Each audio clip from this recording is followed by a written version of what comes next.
अस्सलाम वालेकुम दोस्तों, ते ਅਸੀਂ ਜਾਏ ਹਾਂ ਤੇ ਇੱਥੇ ਅਸੀਂ ਜ਼ੂ ਦੇ ਵਿੱਚ ਤੇ ਤੁਹਾਨੂੰ ਜ਼ੂ ਦਾ ਵੀ ਨਜ਼ਾਰਾ ਕਰਾਉਂਦੇ ਹਾਂ। ਤੇ ਇੱਥੇ ਸਵੇਰ ਦੇ ਟਾਈਮ ਸਾਨੂੰ ਹੋਰ ਤੇ ਕੋਈ ਬੰਦਾ ਨਹੀਂ ਲੱਭ ਰਿਹਾ, ਲੇਕਿਨ ਇਹ ਪਿੱਛੇ ਸਾਡੀ ਇੱਕ ਛੋਟੀ ਜਿਹੀ ਭੈਣ ਬੈਠੀ ਦੀ ਹੈ ਤੇ ਉਹਨਾਂ ਨਾਲ ਪੁੱਛਣੇ ਕਿ ਇਹ ਇੱਥੇ ਸਵੇਰ ਦੇ ਟਾਈਮ ਕੀ ਕਰ ਰਹੇ ਨੇ। ਇੱਡੀ ਸਵੇਰ 8:30 ਦਾ ਟਾਈਮ ਹੋ ਰਿਹਾ ਤੇ ਇਹਨਾਂ ਕੋਲੋਂ ਪੁੱਛਣੇ ਆ ਕਿ ਇਹ ਇੱਥੇ ਕੀ ਕਰ ਰਹੇ ਨੇ। ਆਓ ਜ਼ਰਾ ਉਹਨਾਂ ਕੋਲ ਚੱਲਦੇ ਹਾਂ, ਪੁੱਛਣੇ ਆ ਕੀ ਕਰ ਰਹੇ ਨੇ ਇੱਥੇ। अस्सलाम वालेकुम भाजी एक मिनट ਇੱਥੇ ਆਓ, ਤੁਹਾਡੇ ਨਾਲ ਗੱਲ ਕਰਨੀ ਸੀ। ਅੱਛਾ ਭਾਜੀ, ਇਹ ਦੱਸੋ ਤੁਸੀਂ ਇਹ ਸਵੇਰ ਦੇ ਟਾਈਮ ਇੱਥੇ ਕੀ ਕਰ ਰਹੇ ਹੋ?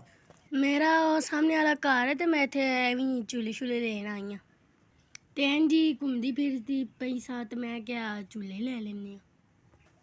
नहीं, अच्छा जी, ਤੁਸੀਂ ਸੁਣ ਸਕਦੇ ਹੋ ਸਾਫ਼ ਬਾਜੀ ਕਹਿ ਰਹੀ ਹੈ ਕਿ ਮੇਰਾ ਉਸ ਸਾਹਮਣੇ ਵਾਲਾ ਜਿਹੜਾ ਪਿੱਛੇ ਪਿੰਜਰਾ ਲੱਗਿਆ ਹੈ, ਮੈਂ ਉੱਥੇ ਜੰਗਲ ਦੇ ਵਿੱਚ ਹੋਣੀ ਹਾਂ ਬਾਂਦਰਾਂ ਨਾਲ ਤੇ ਉਹਨਾਂ ਨੇ ਮੈਨੂੰ ਛੱਡਿਆ ਹੁਣ ਸਵੇਰ ਤੇ ਮੈਂ ਇੱਥੇ सामने वाला घर मेरा हा, मैं उधर आई सा नाश्ता करन ते अजे मैं झूले लेके वापस चली अच्छा बाजी कह रही है कि ਹੁਣ ਸਾਡਾ ਨਾਸ਼ਤਾ ਆਏਗਾ, ਕੇਲੇ ਸ਼ੇਲੇ ਤੇ ਨਾਲ ਤਰਬੂਜ ਆਣਗੇ ਤੇ ਨਾਲ ਹੋਰ ਸਬਜ਼ੀਆਂ ਆਣਗੀਆਂ ਤੇ ਬਾਂਦਰਾਂ ਨੂੰ ਵੀ ਪਾਣਗੇ ਤੇ ਇਹਨਾਂ ਨੂੰ ਵੀ ਦੇਣਗੇ, ਇਹ ਵੀ ਖਾਣਗੇ। ਤੇ ਬਾਜੀ ਇਹ ਦੱਸੋ ਕਿ ਉਹਦੇ ਵਿੱਚ ਤੁਹਾਡਾ ਕਿਹੜਾ भरा मैं तेनू कहनी हाँ कि उस सामने वाला घर मेरा है, मैं नाश्ता करन आई हाँ, झूले लेके वापस चली जाऊंगी।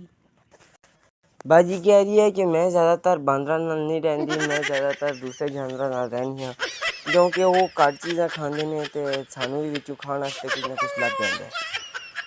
ਬਾਜੀ ਤੁਹਾਡੀ ਸਿਹਤ ਤੇ ਇੰਜ ਨਹੀਂ ਲੱਗ ਰਿਹਾ। भरा गर्मी बहुत आ, मैं कह रही हूँ उस सामने वाला घर मेरा।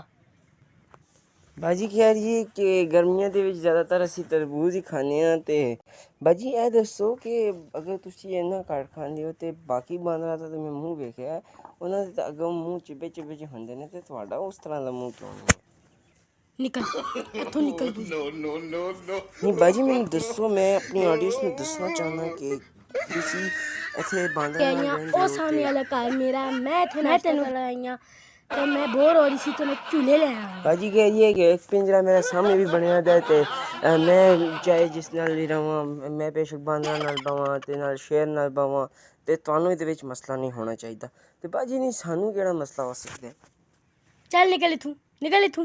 पहले गर्मी इन्नी है तो ऊपर से तू दिमाग खराब करना पिया मेरा। ਨਹੀਂ ਬਾਜੀ ਇੰਜ ਨਾ ਕਰੋ, ਮੈਂ ਤੁਹਾਡਾ ਇੰਟਰਵਿਊ ਲੈਣਾ।